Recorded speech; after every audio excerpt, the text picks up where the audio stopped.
Our coverage continues of the sentencing of former Cuyahoga County Commissioner Jimmy Dimora. A federal judge gave Dimora 28 years on his corruption conviction. Chief Investigator Ron Regan joins us again from the federal courthouse in Akron. Ron, bring us up to speed. Well, it has been quite a day, a very hectic day. Jimmy Dimora now is on his way back to a federal prison outside of Youngstown. It's yet to be decided where he will spend the next 28 years. There's been some discussion that he will be shipped off to a federal prison in North Carolina because his defense attorneys say that that particular federal prison is more adept at handling the kind of physical ailments that Mr. Dimora apparently now has. Meanwhile, assistant U.S. attorneys who have had nothing to say about this case for 4 entire years now have gone on record. One called it not a day for celebration, basically because the case underscored how Dimora and others undermine the electoral system and the political system in Cuyahoga County. Another assistant U.S. attorney said that, in her view, there's a great deal of credit that needs to be given to FBI agents who sacrificed 4 years of their lives in service that was in stark contrast to the kind of disservice of Jimmy Dimora. We'll be back again at 6 o'clock with a lot more. Back to you. Okay, Ron, thanks very much. Today's sentencing is the pinnacle of a massive federal case against corruption. And to break down what all of this means going forward, we're joined by News Channel 5 legal analyst Avery Friedman. Quite a day and so many remarkable things coming out of this sentencing hearing today. What really struck you the most? Well, I've spent about 40 years of my life in that federal courthouse. And what struck me in particular, if you're going to go up and get sentenced by a U.S. district judge, one thing you want to show is contrition.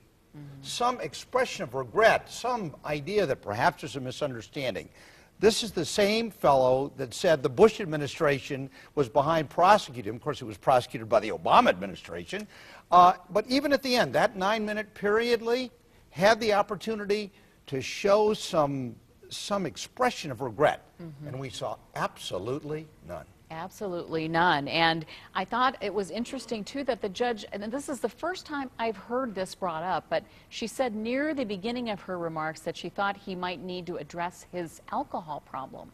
That surfaced in the probation report, first time it surfaced in this case, and the judge factored that in terms of his awareness, his knowledge, his intent here. And while he may have an alcohol issue, it'll be something that the U.S. Bureau of Prisons will have to address once he's in the penitentiary. There were some very, I think, big statements made today by not only prosecutors, but of course by the judge that had to do with sending a message, restoring the public trust that they feel that he has really eroded.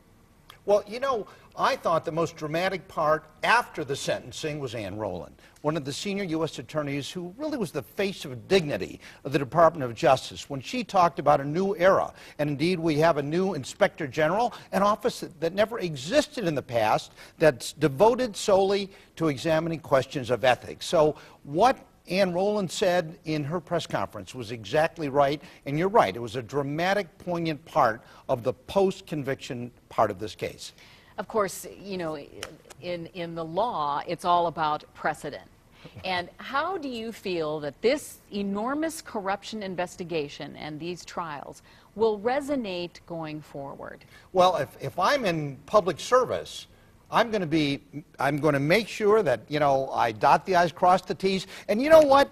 When Judge Leoy talked about this, she said, well, Mr. Dimora converted public service into self-service. Yes. Well, those days are over because the kind of checks and balances necessary that Cuyahoga County now requires, now built into the system. So the likelihood of seeing a replication of that, Lee, is very, very unlikely. And of course, now we'll wait to see what happens on the appeal. That's exactly right. All right, Avery, thanks very much, as always. Appreciate it.